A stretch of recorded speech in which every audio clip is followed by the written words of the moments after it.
दोस्तों, जय हिंद, जय भारत, वंदे मातरम। ब्रह्ममणि त्रिपाठी का नमस्कार स्वीकार कीजिए। आज मैं इस वीडियो में एक ऐसे मां भारती के लाल की कहानी सुनाने जा रहा हूं जिसने घायल होने के बाद एलएमजी के ट्रैगर में रस्सी बांध करके, अपने पैर में रस्सी बांध करके और उसको चलाता रहा, और तब तक चलाता रहा जब तक वह वीर गति को प्राप्त नहीं हुआ। उस सैनिक वीर का नाम है मेजर शैतान सिंह, परम वीर चक्र विजेता।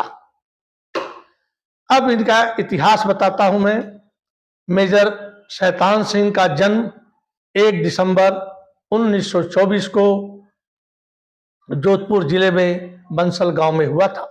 इनके पिताजी लेफ्टिनेंट कर्नल हेमचंद प्रथम विश्व युद्ध में लड़े थे, द्वितीय विश्व युद्ध में लड़े थे, और उनको अंग्रेजों की तरफ से पुरस्कार भी मिला था। मेजर साहब राजपूत स्कूल में जोधपुर में पढ़े, उसके बाद ग्रेजुएशन की पढ़ाई किए, और 1949 में जोधपुर के राजा की जो सेना थी उसमें भर्ती हो गए। उस समय तक 49 तक जोधपुर का जो राज्य था, रियासत जो थी, वो भारत सरकार में विलय नहीं हुई थी, वह स्वतंत्र थी। जैसे कश्मीर की बताते हैं, हैदराबाद की बताते हैं, उसी तरह से जोधपुर रियासत भारत सरकार में विलय नहीं हुआ था। लेकिन बाद में यह विलय हो गया, और उसके बाद शैतान सिंह की पोस्टिंग 13 कुमायूं में कर दी गई। शैतान सिंह नौकरी करते रहे जाति संघर्ष पूर्वांचल में, नागालैंड के तरफ, वहां पर इन्होंने उस जाति संघर्ष में भाग लिया। और गोवा दमन द्वीप, जहां पुर्तगाली कब्जा कर चुके थे, उनको भगाने में जो ऑपरेशन चला उसमें भी उन्होंने भाग लिया। आप जानते ही हैं कि हमारे देश के साथ चीन ने बहुत बड़ी गद्दारी की और हमारे क्षेत्र पर कब्जा करना चाहता था। जब दलाई लामा ने हमारे यहाँ शरण ले ली 1957 में, तो चीन हमसे आग बबूला हो गया। नहीं तो हम लोग का एक नारा था, हिंदी चीनी भाई भाई, अब पंचशील का सिद्धांत। पंचशील का सिद्धांत एक ऐसा है जिसमें किसी भी तरह से एक दूसरे को डिस्टर्ब न करके सहयोग करना, लेकिन चीन ने उस सिद्धांत को तोड़ दिया। जब चीन अपनी फौजें इकट्ठा करने लगी, तो यहां से मेजर शैतान सिंह को 13 कुमायूं के चार्ली कंपनी को आदेश मिला कि आप रिजांगला जगह पर जाइए। रिजांगला जो है ये चुशुल घाटी में है। चुशुल घाटी पर एक एयरपोर्ट है, उसकी रक्षा करना था। यदि चुशुल घाटी के एयरपोर्ट की रक्षा हम नहीं कर सकते हैं, तो यदि चीनी उस पर कब्जा कर लेंगे तो लेह लद्दाख और जम्मू कश्मीर पर वो कब्जा कर लेंगे। इसलिए पोस्ट बहुत ही इंपॉर्टेंट था। ये सैनिक थे रेवाड़ी जिले के, चार्ली कंपनी के, प्लाटून 7, 8, 9 थी। वो कभी बर्फ देखे नहीं थे, बर्फबारी देखे नहीं थे, इतने ठंड में गए नहीं थे। उनको उठा करके सीधे जो है जांगला में डाल दिया गया। आज जो हमारे सैनिक सुन रहे होंगे, जब हम हाई अल्टीट्यूड या बर्फीले एरिया में जाते हैं तो क्लाइमेटेशन कराया जाता है कि 7 दिन रुकिए, और उस भयंकर ठंड से पहले कुछ इलाके में आप 5-7 दिन रुक करके अपने शरीर को एडजस्ट कीजिए उस ठंडी एरिया में जाने के लिए। लेकिन ऐसा कुछ नहीं हुआ, सीधे ही उनको वहां पर डाल दिया गया। ये मैदानी इलाके के नौजवान थे, सैनिक थे, इनको कुछ पता नहीं था क्या होता है। वहां पर गए तो बर्फ की आंधी चल रही थी। 5500 फीट की ऊंचाई पर हम थे, और वहां पर जो भी जिस भी तरह से उनको डाल दिया गया, और उसके कमांडर मेजर शैतान सिंह तैयार थे। जब 18 की अक्टूबर की रात को 3:30 बजे चाइना ने क्या किया कि अपने कुछ याक, कहीं याक कहते हैं, कहीं घोड़ा कहते हैं, उनके गलों में लालटेन बांध करके मार्च करा दिया। हमारे भारतीय सैनिक सोचे ये चाइनीज आ रहे हैं, तड़ातड़ गोली चला दी। लेकिन जब दूरबीन से देखा गया, नाइट विजन बाइनोकुलर भी होता है रात में देखने के लिए और दिन में भी देखने के लिए दूरबीन होती है, तो देखा तो जानवर थे। एक चाइना की चाल थी, वो जानता था कि इनके पास जवान भी कम है, एमुनेशन भी कम है, हथियार भी कम है, इसलिए इनके एमुनेशन को पहले खर्च करा लो, उसके बाद तो हम कब्जा कर ही लेंगे। ये उनकी चाल को भाप गए। मेजर शैतान सिंह ने हेडक्वार्टर में फोन किया, हमको मदद चाहिए। हेडक्वार्टर से फोन आया कि तत्काल मदद हम कुछ नहीं कर सकते हैं, ऐसा करो पोस्ट छोड़ करके वापस चले जाओ। मेजर शैतान सिंह ने कहा कि अरे हम पोस्ट छोड़कर वापस आ जाएंगे, हमारे क्षेत्र के लोग प्रथम विश्व युद्ध में, द्वितीय विश्व युद्ध में हमारे पिताजी खुद लड़ाई लड़े हैं, अवार्ड लिए हैं, विक्टोरिया क्रॉस लिए हैं लोग, और हम भाग जाएंगे तो हमको भगोड़ा कहा जाएगा, डरपोक कहा जाएगा, क्या क्या कहा जाएगा, और मेरा राजपूत भाटी होना तो नाम ही जो है मिट्टी में मिल जाएगा, क्योंकि मेरे पिताजी खुद जो है अवार्ड ले चुके हैं प्रथम विश्व युद्ध में और द्वितीय विश्व में। उन्होंने जवानों से बात किया कि बोलो यार भाग चला जाए या लड़ा जाए। अरे उस वीर भूम रेवाड़ी के जो जाट अहिर थे बोले नहीं साहब, हम अंतिम समय तक लड़ेंगे, हम भागेंगे नहीं। देखिए दोस्तों कैसे हमारे देश के वीर सपूत हैं। 124 आदमी थे, तो बोले साहब हम पोस्ट खाली नहीं कर सकते। हमारे जवान भी बोले हैं हम अंतिम समय तक लड़ेंगे, जब तक हमारी गोली होगी और जब तक हमारा जवान होगा। उसके बाद उन्होंने कनेक्शन काट दिया। उसके बाद 400 सैनिकों का जत्था चला एक रिज के तरफ से। मेजर शैतान सिंह ने कहा कि देखो दोस्तों, हमें अभी फायर नहीं करना है, जब तक वो हमारे रेंज में ना आ जाएं, हमारी बंदूक की गोली के रेंज में ना आ जाएं, तब तक फायर नहीं करेंगे। और दूसरी चीज, एक गोली एक चाइनीज, क्योंकि हमारे पास एमुनेशन कम है। ये लहरों की तरह से आएंगे, इनके पास जनसंख्या ज्यादा है, इनकी आर्मी ज्यादा है, तो उसको ध्यान में रखते हुए हमें अपने एमुनेशन को बर्बाद नहीं करना है। हमारे पास 3 LMG है, हमारे पास 2 इंच मोटर्स हैं, और एक पोर्ट एक्शन जो NCC आपने देखा होगा,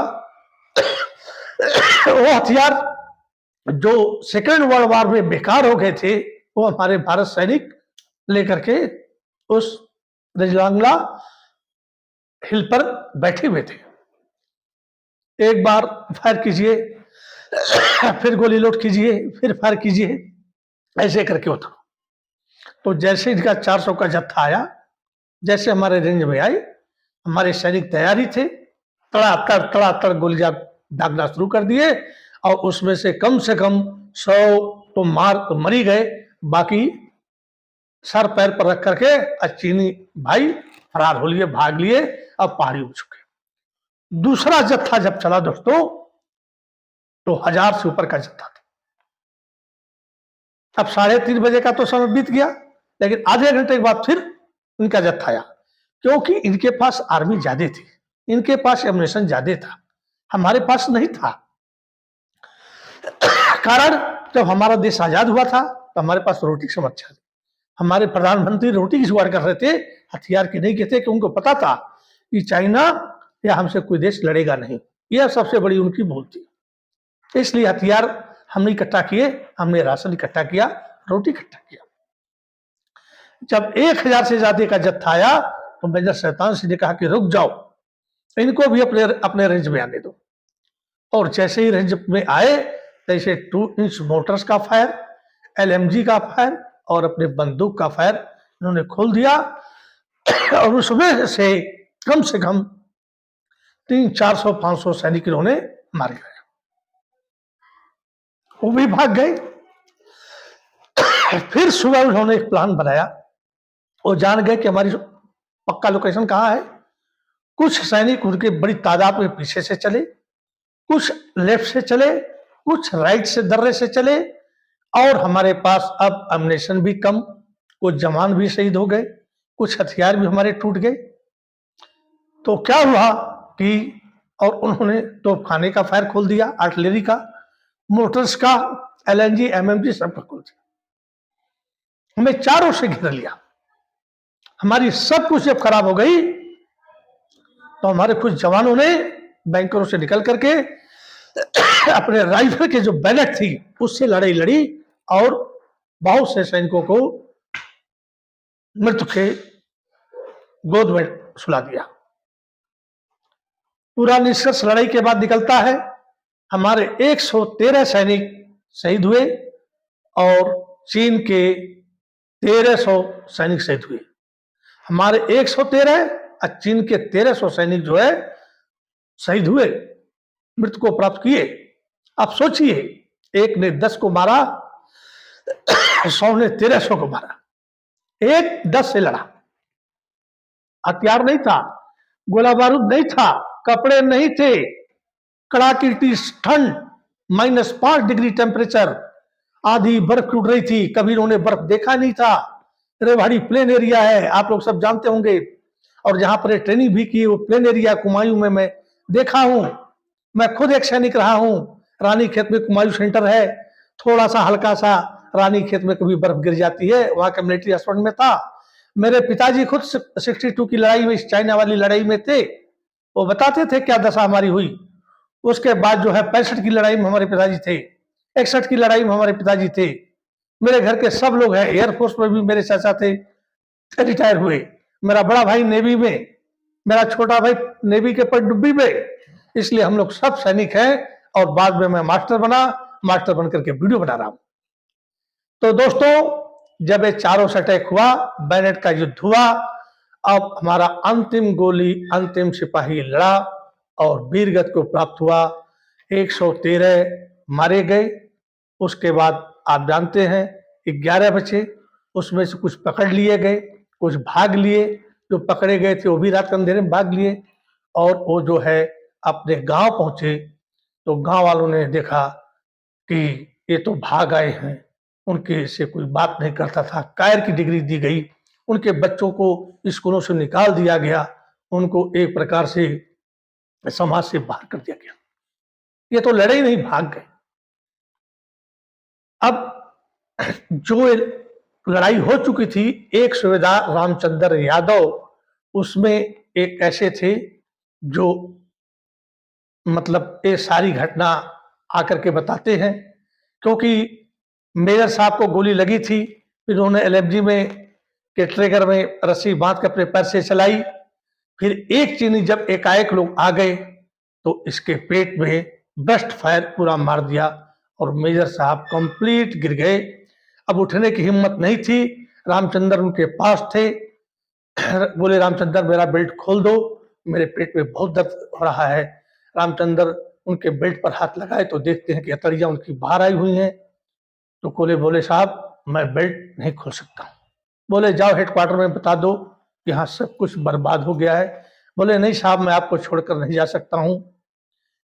फिर अलग अलग जगहों पर अलग अलग कहानी पढ़ने को मिलती है दोस्तों। फिर उसके बाद जो यहाँ से बचे थे भाग करके जा करके हेडक्वार्टर में बताते हैं तो कोई विश्वास ही नहीं करता है कि एक घटना घटी हुई होगी।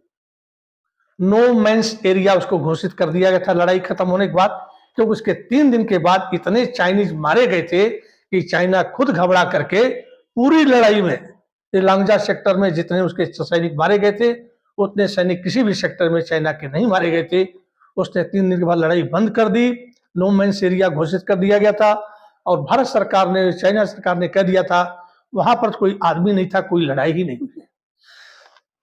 लेकिन जब पता चला, बताया तो कैसे हुआ। 3 महीने के बाद मार्च 1963 में एक गडेरिया जो है अपनी भेड़ों को चराते हुए उधर आया तो देखता है कि सैनिकों की लाशें पड़ी हैं, बंदूकें हाथ में हैं, किसी के हाथ में सिरिंज है, भट्टी है, किसी में बट हाथ में है, बैरल नहीं है, किसी के हाथ में ग्रेनेड है, 2 इंच मोटर्स में भरने जा रहा है, किसी गर्दन उड़ी है, किसी का हाथ उड़ा है, किसी के माथे में गोली लगी है, किसी का गर्दन कटा हुआ है।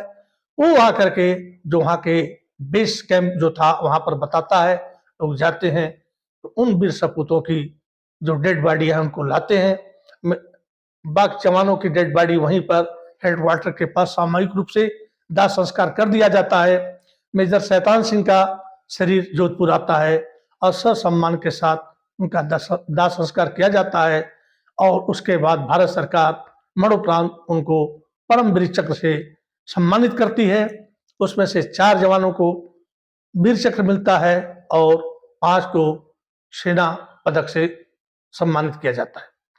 तो दोस्तों, आप लोगों ने सन 62 की वो लड़ाई सुनी जो आज हमें बताया नहीं जाता है, लेकिन मुझे इसलिए कुछ कुछ याद आता था कि मेरे पिताजी थे, तो मैंने आप लोगों के सामने इस लड़ाई का जिक्र किया है।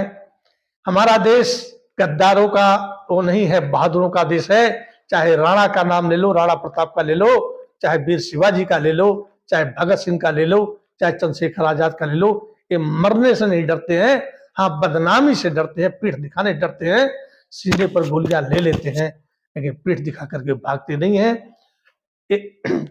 बहुत लोगों ने गांव वालों को समझाया, जो लोग गांव में गए थे कि भागे नहीं है, लड़े हैं, इसलिए बच गए हैं, तब जाकर उनको सम्मान मिला।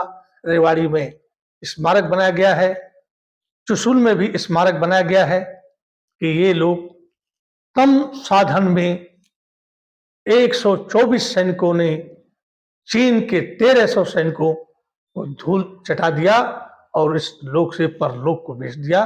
ऐसा आपने इतिहास में कहीं नहीं सुना होगा। तो इसी के साथ दोस्तों, मैं युद्ध का वर्णन खत्म करता हूं। आप लोग हमारे वीडियो को पूरा अंत तक देखिएगा, लाइक कीजिएगा, शेयर कीजिएगा, सब्सक्राइब कीजिएगा। आगे वीडियो और बनाता रहूंगा। इसी के साथ जय हिंद, जय भारत, वंदे मातरम। थैंक यू दोस्तों, वेरी वेरी थैंक्स। ओके।